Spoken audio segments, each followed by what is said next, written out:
खुदी को करके बुलंद इतना चढ़ा हो जैसे तैसे। खुदी को करके बुलंद इतना चढ़ा हो जैसे तैसे। खुदा ने बंदे से खुद पूछा अबे अब उतरेगा कैसे। हेलो गाइज, नमस्कार। मैं Gaurav Yadav red climax channel अपने यूट्यूब चैनल पर आप लोगों का हार्दिक स्वागत करता हूं। आज बहुत ही ज़ोरदार सेशन होने वाला है। आज हम लोग हिंदी का टेस्ट करने वाले हैं, ठीक है। तो चलिए शुरू करते हैं। क्वेश्चन नंबर 1, ये देखिए क्या कह रहा है। संज्ञा कितने प्रकार की होती है। बहुत ही सरल प्रश्न से शुरू कर रहा हूँ। संज्ञा कितने प्रकार की होती है। ऑप्शन है 3, 4, 5, 6। तो आप लोग बताइएगा। तो वैसे तो मैं बताऊं संज्ञा 5 प्रकार की होती है। चलिए मैं आपको लिखा देता हूं। संज्ञा 5 प्रकार की होती है। मैं उम्मीद करता हूं आप लोग ज़रूर जानते होंगे कि संज्ञा कितने प्रकार की होती है। 5 प्रकार की, ठीक है। चलिए देखते हैं। पहली संज्ञा होती है व्यक्तिवाचक संज्ञा, व्यक्तिवाचक संज्ञा। और दूसरी होती है भैया जातिवाचक संज्ञा। तीसरी क्या होती है द्रव्य या पदार्थवाचक संज्ञा, द्रव्य या पदार्थवाचक संज्ञा। और चौथी जो आपकी संज्ञा होती है वो आपकी होती है समूहवाचक संज्ञा, समूहवाचक संज्ञा। और जो पांचवी संज्ञा होती है भाववाचक संज्ञा। आशा करते हैं आप लोगों को ज़रूर समझ में आ गया होगा। संज्ञा के बारे में आप लोगों ने ज़रूर पढ़ा होगा।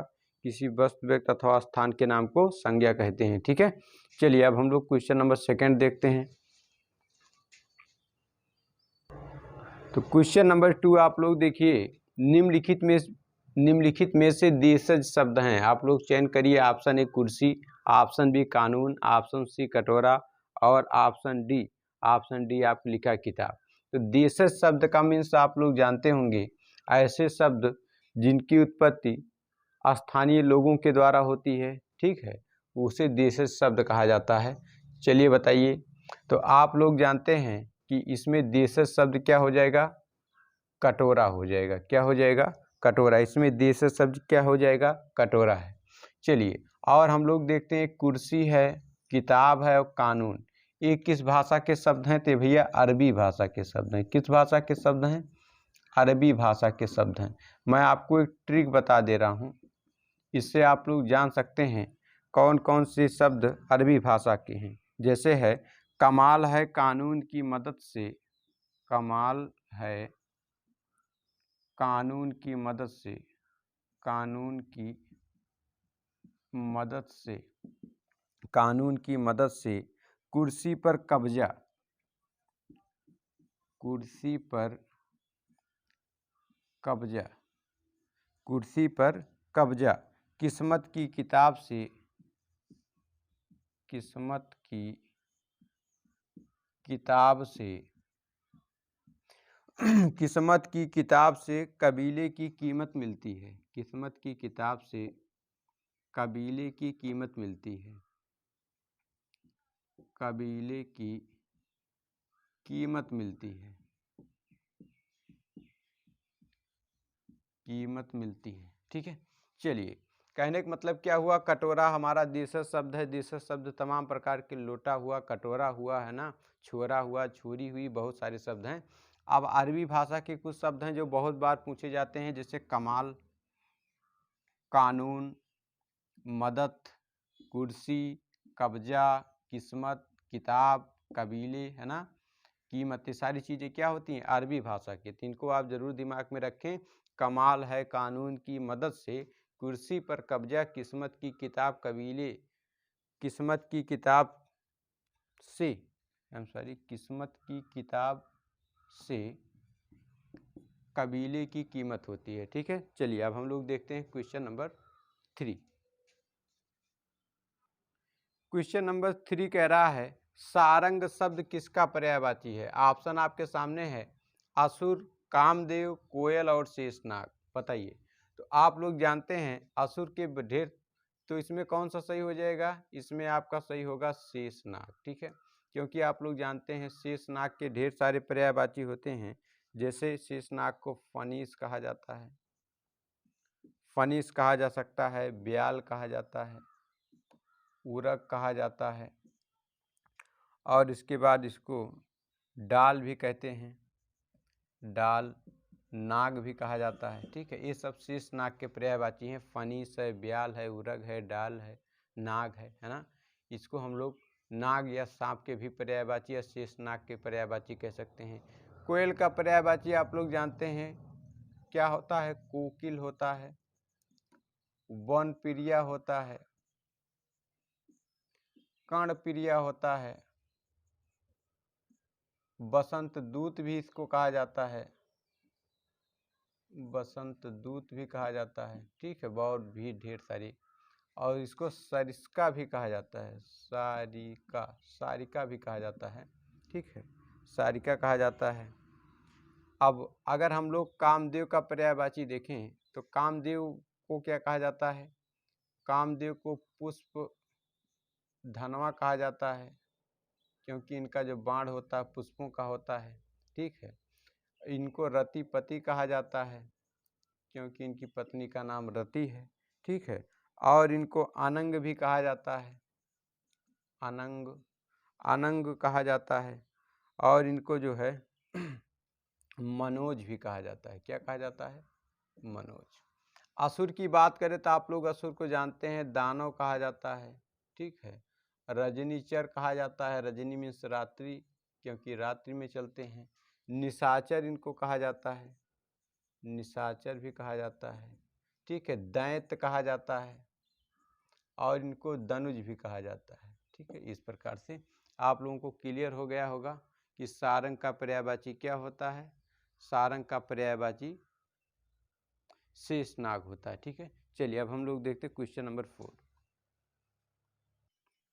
क्वेश्चन नंबर 4 कह रहा है सब्जी के साथ रोटी खाई वाक्य में प्रयुक्त कारक है। आप लोग बताइए, सब्जी के साथ रोटी खाई में कौन सा कारक है? तो आप लोग जानते हैं, बताइए। तो यहाँ पे करण कारक हो जाएगा। क्या हो जाएगा? करण कारक। जैसे कि बात कारक की हो रही है, कैसे करण कारक? क्योंकि सब्जी के साथ एक साधन, और जहाँ भी साधन का, किसी साधन का बोध होता है वहाँ पर क्या हो जाएगा? वहाँ पर हो जाएगा करण कारक, है ना। जैसे हंसिए से फसल काटी गई, किसी, जहाँ पर किसी औजार, किसी इंस्ट्रूमेंट, किसी साधन का प्रयोग किया जाए वहाँ पे करण कारक। अब अगर मैं बात करूँ कारक की, तो कारक भैया कितने प्रकार के होते हैं? आप लोग जानते हैं 8 प्रकार के। कारक कितने प्रकार के होते हैं? 8 प्रकार के होते हैं। चलिए एक बार हम लोग जल्दी से रिवाइज कर लेते हैं। कारक कितने प्रकार के? 8 प्रकार के होते हैं। ठीक है, चलिए 1 2 3 4 5 6 7 और ये हो गया 8। चलिए लाइन से बताते चलिए। पहला होता है कर्ता कारक, और दूसरा क्या होता है? कर्म कारक। इसके बाद तीसरा होता है करण कारक। चौथा क्या होता है? चौथा होता है संप्रदान कारक, संप्रदान कारक। और पांचवा क्या होता है? अपादान कारक। और छठवां क्या होता है? संबंध कारक। सातवां क्या होता है? अधिकरण कारक। और आठवां क्या होता है? संबोधन कारक। अब इनके चिन्ह भी पूछे जाते हैं, है ना।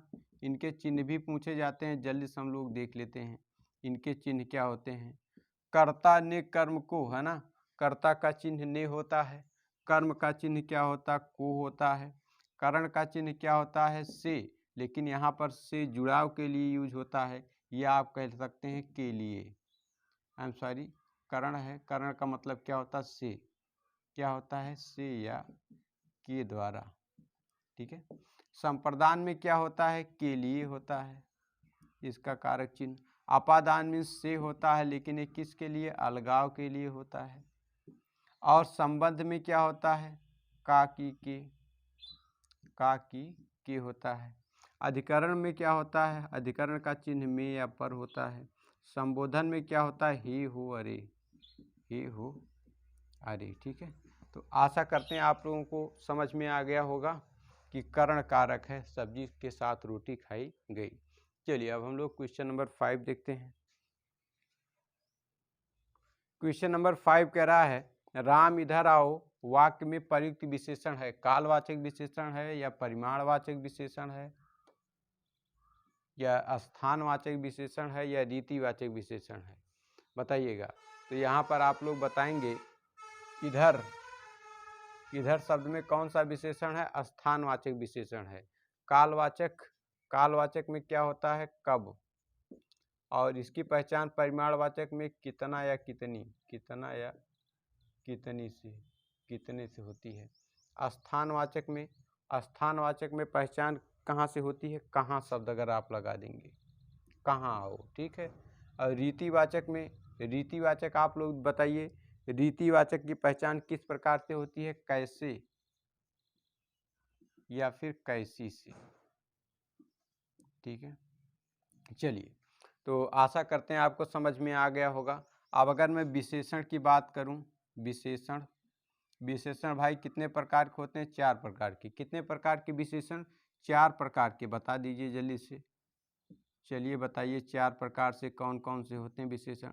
आप लोग जानते हैं पहला विशेषण होता सार्वनामिक विशेषण। सार्वनामिक विशेषण, सार्वनामिक विशेषण, पहले विशेषण की परिभाषा बता दीजिए। विशेषण क्या है? विशेषण आप क्या समझते हैं? ऐसे शब्द जो संज्ञा या सर्वनाम की विशेषता बताते हैं विशेषण कहलाते हैं। इनकी संख्या 4 है सार्वनामिक विशेषण। और सार्वनामिक विशेषण भी 2 प्रकार के होते हैं, मौलिक सार्वनामिक विशेषण और यौगिक सार्वनामिक विशेषण। जैसे यह, वह, ये, मैं, है ना, और मैं, हम, ये सब क्या है? ये सब मौलिक हो जाता है। ऐसा, वैसा, ये सारी चीज़ें क्या होती है? हो जाती हैं यौगिक। अब दूसरा विशेषण क्या होता है? दूसरा विशेषण गुणवाचक विशेषण होता है, गुणवाचक विशेषण। तीसरा विशेषण क्या होता है भैया? परिमाणवाचक होता है, परिमाणवाचक विशेषण। और चौथा विशेषण क्या होता है बताइएगा आप लोग? संख्यावाचक विशेषण, संख्यावाचक विशेषण। आशा करते हैं चीज़ें आपको समझ में आ गई होंगी।